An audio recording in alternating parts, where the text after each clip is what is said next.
The latest tech. I'm Alexa. I can answer your questions.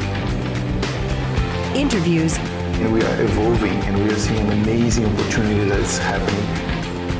Accessibility. Accessibility is one of our core values. It's even a part of our mission statement. This is Double Tap TV. Welcome to Double Tap TV. Thank you guys so much for being with us each and every single week. We've got a great show lined up for you on what will be another great season of Double Tap TV. Because this week we're talking all about the latest release of Apple's iPhone operating system, iOS 15. I am Marc Aflalo, joined each and every single week by Stephen Scott. Stephen, another big release with a lot of new features, a lot of new iPhones on the way. Everyone's talking about them. But we, as always, have something unique. That's right, Mark. Everybody is going on about how wonderful this new operating system is, whether it's spatial audio and SharePlay within FaceTime calls, which is pretty cool, to be fair. Or maybe it's the new focus mode for getting things done without as many distractions that's appealing to people. Or maybe it's the improved handling of photos in iOS 15. Whatever it is, you're going to find a lot of e-ink being used up to talk about it. However, we like to be different here on Double Tap TV, and we are delving into the Settings app and into accessibility. There are lots of new features in here, and we're very keen to share those all-important updates with you today. And of course, to do that, we've got a special guest lined up, as we do each and every single year. She's a podcaster, she's a journalist. Writer Shelly Brisban joins us soon here on Double Tap TV from her home in Texas to talk all about accessibility in iOS 15. But we're going to talk about a few mainstream features too, right, Stephen? Absolutely. We leave no one out here, Mark. Actually, one of the biggest announcements that really caught the attention of journalists when iOS 15 was announced was actually born out of an accessibility feature itself. I'm talking about live text. Now, this is where you open up your camera app, you hold your phone up to a sign, or perhaps it's a phone number printed on a window or building, and the text becomes active on the screen. You can then tap on the number that displays on the screen from the image you're looking at and make a call, send an email, use an address for location information. You know, it's incredibly powerful, and I can really see that being a massive feature for blind people as well as everyone else. You know, I really do like that feature. It's funny how such an old feature really has made a comeback in what's, new and fancy and shiny these days. Do you think we're getting to a point where accessibility tools like this are becoming part of the mainstream? Absolutely, I do. I think that. I think it's great as well. You know, one of the best examples in recent years of mainstream tech that massively benefited the blind community as well as the able-bodied community was the Amazon Echo. You know, it was a device that didn't require vision to be used. It meant that anyone could use it, therefore. You know, and I should say Amazon went further later on with developments in screen-based Echo devices that helped deaf people. And then they even created the ability for someone who used a computer voice as their own, because maybe they didn't have the ability to communicate verbally themselves. They could even communicate with the Echo as well. You know, the key point here is that all of this was done with a device off the shelf at any Best Buy or online store shelf, and it proves it can be done. And all the major tech companies seem to be on board, which is great. Well, we've got brand new iPhones coming up. We've got a rumored Apple Watch coming up. We're going to get in depth with iOS 15 in just a moment here on Double Tap TV. Now, Shelly Brisban, she's an author. She's a podcaster with her own show called Parallel, which brings people in the mainstream business community together with blind and low vision people to discuss the issues of the day and bring perspective from the opinions expressed. Now, it's a really interesting listen, so do look that up on all your podcast platforms of your choice. Now, Shelly is on deck with us. In just a moment, she'll be here on Double Tap TV. But if you guys want to get involved, the email address, as always, is feedback@ami.ca. On Twitter, don't forget you can reach out at Double Tap Canada and use the hashtag, which is AskDoubleTap. Shelly Brisban, next here on Double Tap TV. For more great Double Tap TV content, visit ami.ca/doubletap.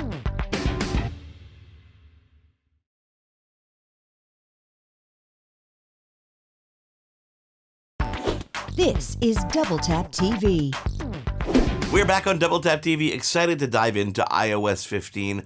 I am Marc Aflalo with Stephen Scott by my side each and every single week. You guys at home always getting involved.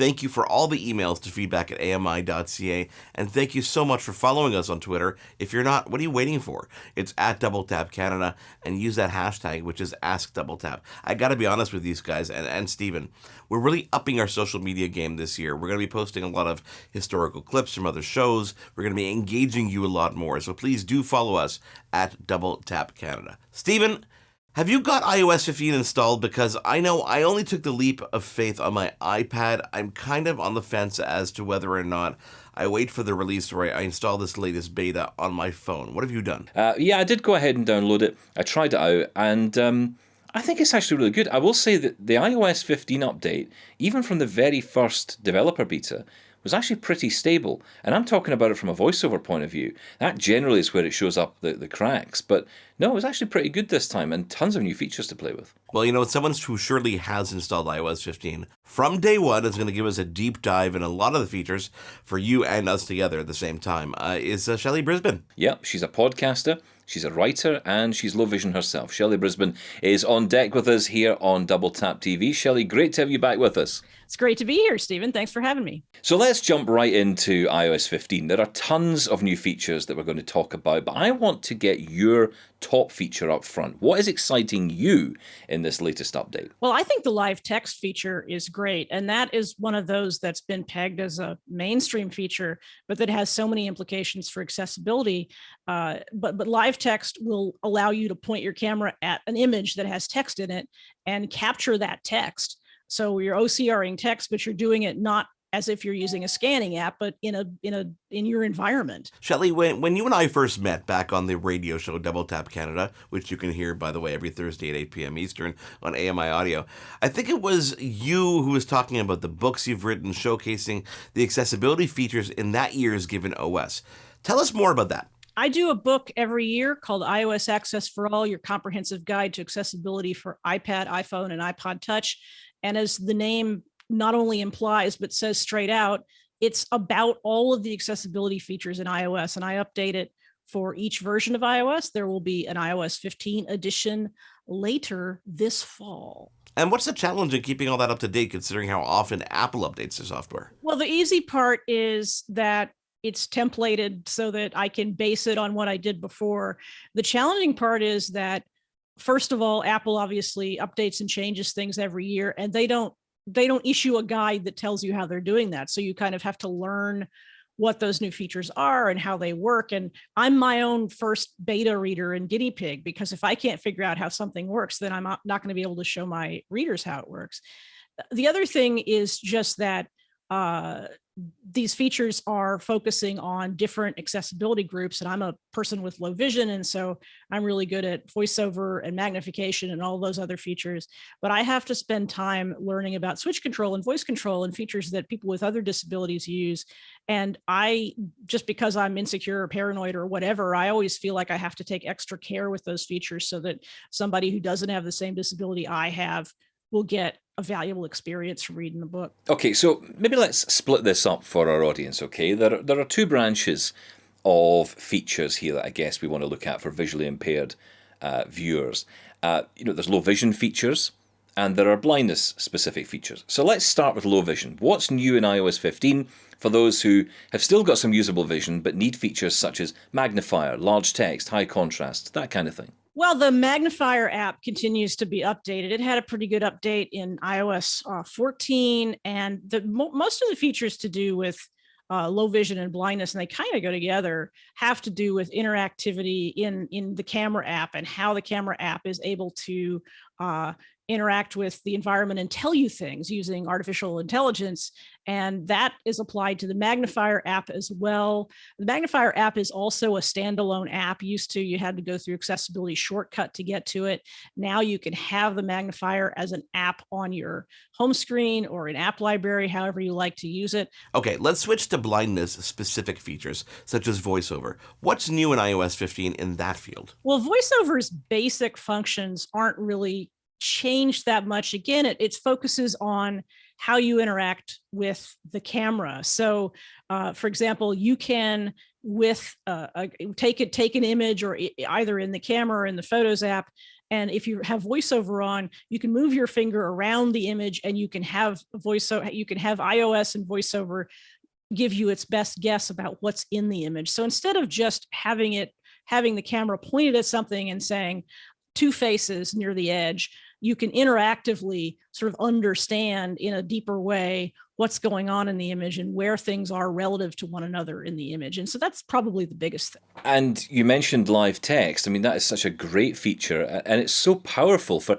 any user. Yeah, it is a great feature. And as I say, it has applications for almost anyone who's an iOS user. So anything from something that's more similar to traditional scanning, all the way out to, oh, there's a sign across the way, I'd like to read it, or there's a menu on the wall I'd like to read, or just, I wonder what that coffee mug somebody put in front of me says.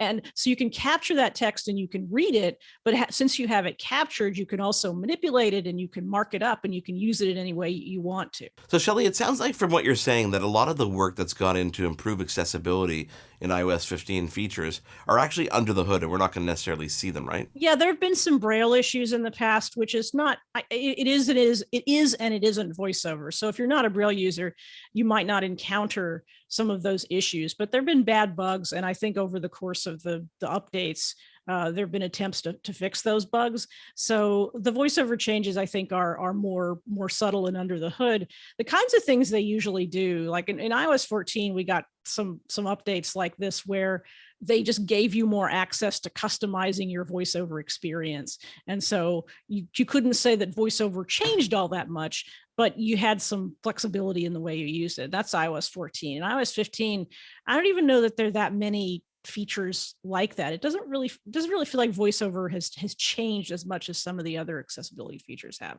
Okay, we're in conversation with Shelly Brisban, host of the Parallel podcast. Let's take a quick break. We're going to come back and continue the conversation. Again, if you guys want to get involved, the email address is feedback@ami.ca. And don't forget, follow us on Twitter @DoubleTapCanada and use the hashtag, which is AskDoubleTap, so that we can have your questions and feature them on a future show. We take a quick break and come back here and wrap it up. For more great Double Tap TV content, visit ami.ca/doubletap.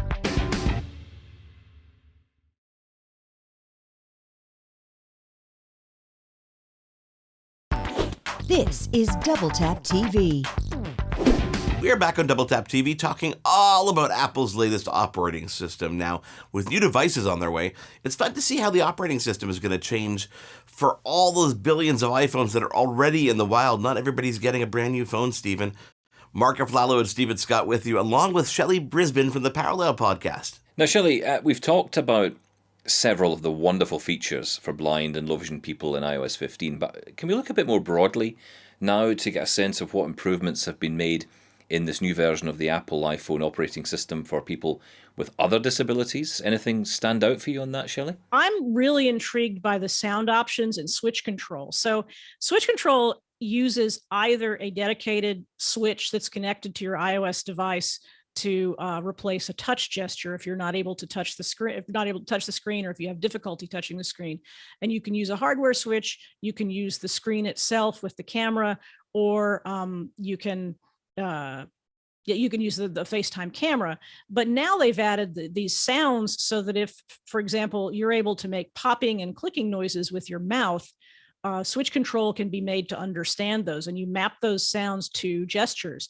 And that mirrors what people who have physical disabilities have been able to do with other kinds of devices that they use to interact either with computers or with speech boards and that sort of thing. So I just voice control is one of those things, switch control is one of those things that if you're not somebody who uses a hardware switch, and that includes a lot of people, it may not seem like it's for you. And now I think they're expanding switch control so that it becomes available to more people who don't necessarily have a rigged out iPad with 4 or 5 switches, which is the way a lot of switch control users interact with their devices. They may have an iPad mounted on their wheelchair with several switches that are custom configured. And those are great configurations for folks. But switch control is now becoming something that people with a wider variety of hardware accessories and also disability types are probably going to be able to use. You know, we're talking iOS here, Shelly, but of course there are updates across the board to macOS, to watchOS, to iPadOS, and so on and so forth. Have you had a chance to review any of those operating systems? A little bit. I mean, I look at watchOS and macOS. macOS is interesting because there's more integration between iOS and macOS, either in terms of apps that work on both, say if you have an M1 Mac, and also in terms of iPadOS, where you can actually put the screen of your Mac on an iPad if you want to do that. And the nice thing about the integration between macOS and iPadOS is that you essentially can give yourself a second screen, which is helpful for a lot of people. But if you're somebody with low vision and you need to magnify something a lot, having that extra screen real estate is kind of helpful. And that's not particularly new in iOS 15, but they do seem to keep updating those features. The macOS Monterey that we're going to also see this fall has more detailed, more and better support for sharing multiple screens, including iPads, and that's pretty groovy. This might be a bit controversial to ask you this, Shelley, so I apologise, but there does seem to be a bit of a push now by companies like Apple and most notably, I'd say, Microsoft, to not just bake in accessibility tools, but also to stand up and talk about those features and promote that they are for everyone, not just for people with disabilities. That's not the controversial part. That's great news. However, I wonder, are some of these features, like magnifier, large dynamic type, high contrast, which have got issues, which you only know about if you ever use these features, are they ready for the wider public to use at this point?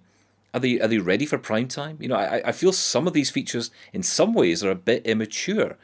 And does that create a problem for us longer term? I think the problem is that the features that are used by people with disabilities on a daily basis and how well those features work are a conversation that's hard to have in the mainstream, because the mainstream wants to hear that accessibility features exist and what people are quote unquote helped by those features.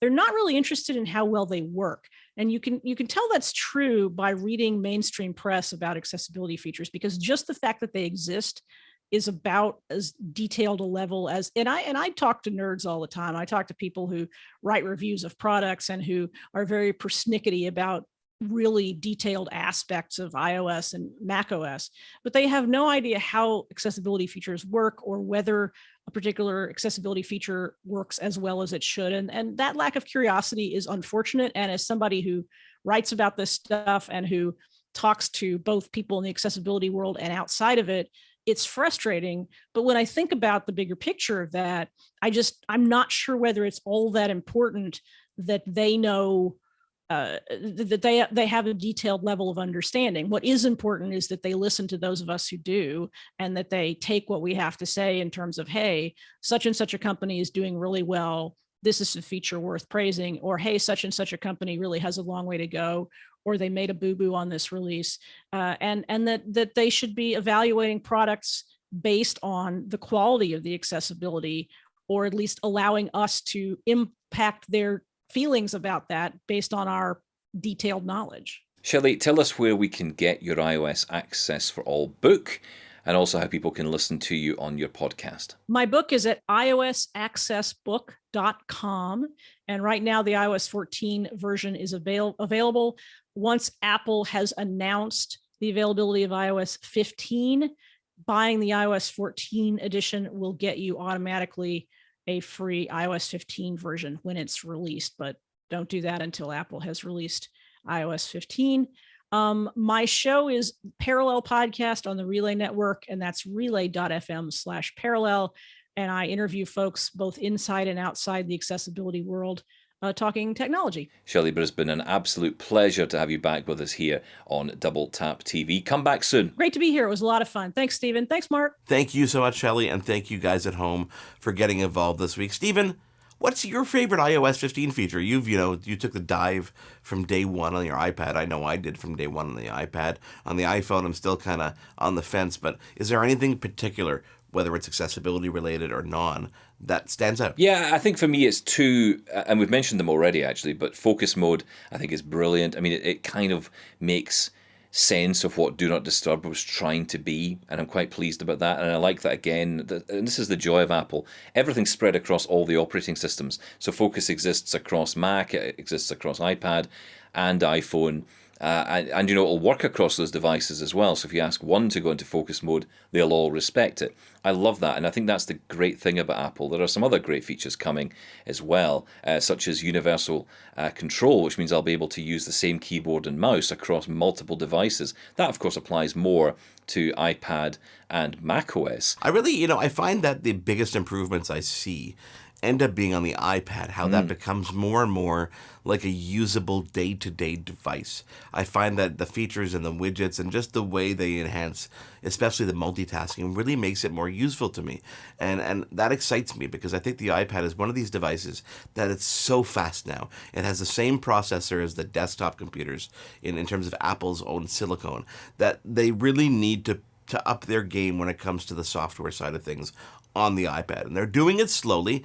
I think they need to allow third parties to really up their game and start seeing some of these pro apps come out with Apple companion versions or just full-fledged versions of some of these applications like, Premiere, Adobe Audition, Final Cut. Even Microsoft Word is doing a better job. Microsoft is doing a great job at making their apps as useful as possible on the iPad, that it's becoming almost blurred between the desktop version that you'd find on a Windows device or a Mac versus what you see on an iPad. I agree with you. I think the pandemic has slowed this down a little bit. I imagine developers are working on all of these things you want. I know you want Premiere available on your iPad. You want to be able to do all that. And that makes perfect sense to me. I think it's coming. It's probably just lagging behind a little bit, but it must be at the center of these companies' minds. They know that iPad is becoming what will eventually be the replacement for the MacBook. Well, you guys at home, what is your favorite feature in iOS 15? Do you have the beta installed? Is it something you're looking forward to? Let us know what you're looking forward to and what that game-changing feature is, and you can do that by email to feedback@ami.ca, or you can reach out on Twitter. Again, it's @DoubleTapCanada, and don't forget that hashtag, which is AskDoubleTap. On behalf of Shelly Brisban, Stephen Scott, I am Marc Aflalo. We'll chat again next week here on Double Tap TV. Hosted by Marc Aflalo and Stephen Scott. Editing Jordan Steves and Marc Aflalo. Voiceover Anna Vicino. Integrated Described Video Specialist Ron Rickford. Coordinating Producer Jennifer Johnson. Director Production Kara Nye. Director Programming Brian Perdue. VP Content Development and Programming John Melville. President and CEO David Arrington. Copyright 2021 Accessible Media Inc.